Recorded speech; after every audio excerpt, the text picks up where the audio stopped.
Question number 1 start करने लगे हैं। Use synthetic division to find the quotient and reminder.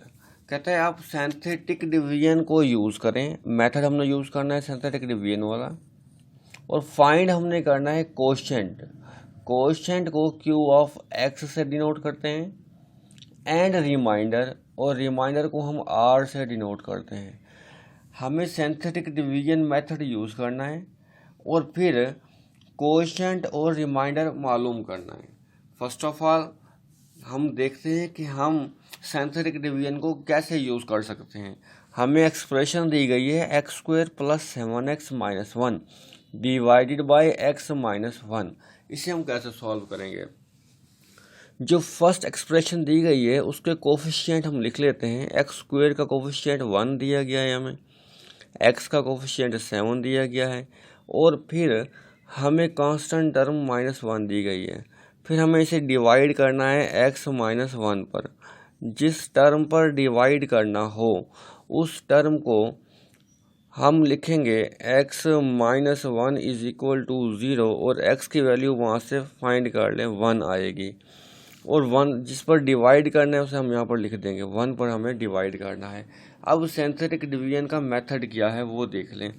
First term same as it is ऐसे ही लिख लेंगे, जैसे यहाँ पर 1 दिया गया है तो ये 1 आ जाएगा यहाँ पर। नेक्स्ट इस 1 को इससे मल्टीप्लाई करेंगे, 1 1 ज़ा 1, और फिर सेकंड टर्म के नीचे लिख लेंगे, ये 1 आ जाएगा। इन दोनों टर्म्स को हम ऐड कर लेंगे, 7 + 1 8 हो जाएगा।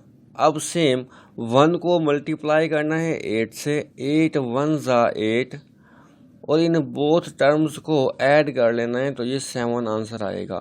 जो लास्ट टर्म होगी हमारी ये रिमाइंडर की टर्म है, जबकि ये दो टर्म्स जो आई हैं ये कोशेंट की हैं। अब लिखना कैसे है वो देख लें। कोशेंट लिख लें या क्यू ऑफ एक्स लिख लें, एक ही बात है। कोशेंट इज इक्वल टू, अगर आपके पास यहाँ पर x की पावर 2 है तो डिवाइड के पास ये डिवाइड करने के बाद ये रिड्यूस होकर एक पावर कम हो जाएगी, यानी कि अगर ये x की 2 है तो ये x आएगा। x को मल्टीप्लाई करेंगे 1 से, x 1 ज़ा x प्लस ये 8 आएगा आपके पास, जबकि रिमाइंडर आपका जिसे हम r से डिनोट करते हैं वो 7 आ जाएगा। ये मेथड था सिंथेटिक डिवीजन का, बहुत ही आसान मेथड है। अब इसी मेथड से हम इसका सेकंड पार्ट सॉल्व करते हैं। अब सेकंड पार्ट की तरफ चलते हैं। फर्स्ट एक्सप्रेशन दी गई है हमें, फर्स्ट एक्सप्रेशन के कोफिशिएंट लिखने हैं हमें। कोफिशिएंट लिखने से पहले मैं एक्स की वैल्यू फाइंड कर लेता हूँ। जिस पर डिवाइड करना होगा उसे हम पुट करेंगे 0 के इक्वल, और एक्स की वैल्यू फाइंड कर लेंगे। वहाँ से एक्स की वैल्यू आ गई है -3, इट्स मीन -3 पे हम इसे डिवाइड करेंगे। फर्स्ट एक्सप्रेशन का कोफिशिएंट एक्स क्यूब का कोफिशिएंट यहाँ पर 4 दिया गया है हमें। अब यहाँ पर हमें एक्स स्क्वायर का कोफिशिएंट नहीं दिया गया। अगर एक्स स्क्वायर का कोफिशिएंट नहीं दिया गया तो उसकी जगह हम 0 पुट करेंगे। फिर एक्स का कोफिशिएंट -5 है, फिर कांस्टेंट टर्म 15 है। अब डिवाइड हमें करना है इसे -3 पर। मेथड क्या था, फर्स्ट टर्म सेम लिखते हैं ऐसे ही, 4 आ जाएगा। फिर 3 को मल्टीप्लाई करने 4 से, 12 आएगा माइनस का, और नेक्स्ट टर्म के नीचे -12 लिख देंगे। बोथ टर्म्स को ऐड करने पर -12 ही आएगा हमारे पास। अब -3 को मल्टीप्लाई करने हैं -12 से, माइनस माइनस प्लस हो जाएगा, 12 3 36 आ जाएगा हमारे पास। इन दोनों टर्म्स को ऐड करने पर 31 आंसर आएगा। फिर -3 को मल्टीप्लाई करना है 31 से, तो -39 आ जाएगा। इन बोथ टर्म्स को हमने ऐड कर लेना है। ऐड करने पर जो आंसर आना है वो हमारा रिमाइंडर होगा माइनस का। अब हमारे पास कोशेंट क्या होगा इस सूरत में, quotient Q of x. X की मैक्सिमम पावर 3 है तो रिड्यूस होकर एक्स स्क्वायर आ जाएगा, यानी कि ये 4x स्क्वायर -12x प्लस 31, ये हमारे पास कोशेंट होगा। जबकि रिमाइंडर इसका हमारे पास आएगा -78। अब इसके थर्ड पार्ट की तरफ चलते हैं। थर्ड पार्ट को समझने से पहले वीडियो को लाइक कर लें और चैनल को सब्सक्राइब कर लें।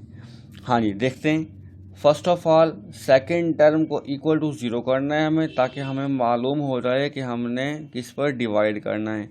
x minus 2 is equal to 0 किया हमने और x इज इक्वल टू 2 आ जाएगा हमारे पास आंसर। हाँ जी, फर्स्ट टर्म के कोफिशिएंट x क्यूब का कोफिशिएंट इस वक्त 1 है हमारे पास, x स्क्वायर का कोफिशिएंट भी 1 है हमारे पास, x का कोफिशिएंट -3 है हमारे पास और कांस्टेंट टर्म हमारे पास 2 है। अब हमें इसको सिंथेटिक डिवीजन से सॉल्व करना है। सिंथेटिक डिवीजन का मेथड हम जैसे कि प्रीवियस क्वेश्चंस में कर चुके हैं, सेम एस 2 का 2 आ जाएगा। फर्स्ट टर्म सेम लिखनी है हमें, 1 आ जाएगा। 2 को 1 से मल्टीप्लाई करें, 2 1 आर 2, जो आंसर आएगा सेकेंड टर्म के नीचे लिखते हैं। बोथ टर्म्स को ऐड कर लें, यहाँ पर 3 आ जाएगा। 2 3 6, नेक्स्ट टर्म के नीचे लिखना है, आंसर फिर 3 आएगा। 2 3 6, नेक्स्ट टर्म के नीचे आंसर लिखना है, 6 + 2 8 हो जाना है। लास्ट वाली टर्म हमारे पास रिमाइंडर होती है। कॉन्स्टेंट ये होगा Q of x constant is equal to, हाँ जी, x की मैक्सिमम पावर 3 है, तो डिवाइड होने के बाद ये रिड्यूस होकर x स्क्वायर में कन्वर्ट हो जाएगी, x स्क्वायर + 3x + 3, और इसका रिमाइंडर क्या होगा हमारे पास 8। ये हमारे रिक्वायर्ड रिजल्ट्स होंगे।